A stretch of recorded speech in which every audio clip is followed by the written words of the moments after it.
He's getting his last facts and figures correct, isn't he, Motti? He hasn't got one of their suits, has he? Probably. John, of course, our match commentator today. Those pictures of them arriving recorded just now. And this is the Crystal Palace players and the Crystal Palace captain there on the pitch, and Steve Coppell. And that's Ian Wright. Now, will he play? Will he start the match? The teams haven't yet been confirmed. Do you expect him to, Bob? I think he should play, Des. I really do. I think that the combination, that Bright and Wright combination, has been so important to Palace in getting back into the First Division in the playoff stage last year. And I really believe that, I mean, he wouldn't be playing in a reserve team game and getting through it and scoring a goal in the past week or so. And I think it's very, very important for Palace this afternoon. I think United were worried about it. Now, I ought to just point out they're the England lady players who've been playing a little exhibition match here against Scotland, and clearly they're well known to the Crystal Palace boys. We've been talking about underdogs, haven't we? We've talked about Crystal Palace as the underdogs, but in a sense, it's a misnomer, isn't it? Because they've beaten United in the league. And they've drawn with them. And also, they're on exactly the same points in the First Division at the end of the season.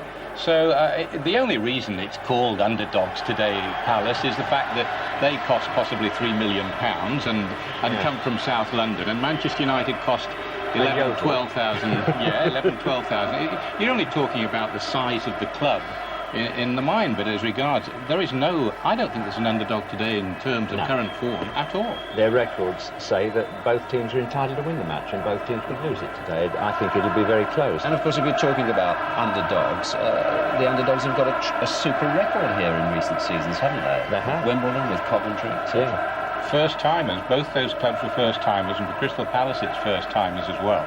This is very important for the Crystal Palace lads, because only one, really, Andy Thorne, who played with Wimbledon a couple of seasons ago, knows about this pre-match, going out there, getting a feel of the surface, getting used to the atmosphere.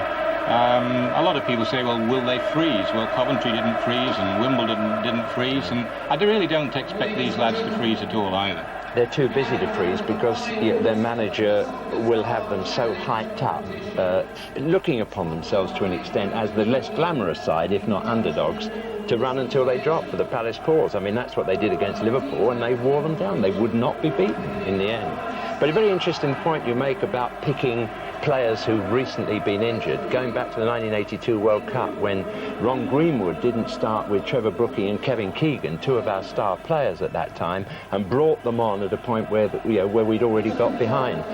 I think it's very important psychologically to play your best team first, if they've got through a reserve game, as Bob says. Don't disappoint the enemy. Put your most frightening side out to start with. Then if they break down, then bring in the substitutes. Well, whatever, it'll be a lifetime's experience for all these Crystal Palace players today, Bob, won't it? It's just an amazing day, Des. It remains, I think, in the sporting calendar.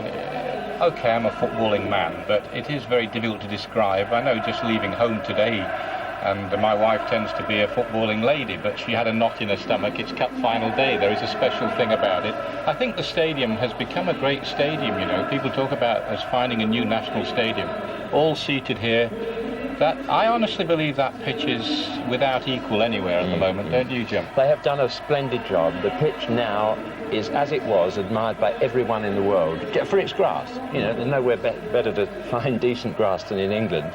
But it did deteriorate after the horses for many, many years, and that's now back to its best. And if you walk round the stadium, it begins to look like the American stadia. You know, plenty of bars, plenty of hamburgers, hot dogs and things for the public. Good service, in other words. Bob made the point right at the start of the programme. It's worth repeating, I think, Bob, your point about the goal mouths, because people might not have been with us right from the start. There's lush grass, as you say, in those goal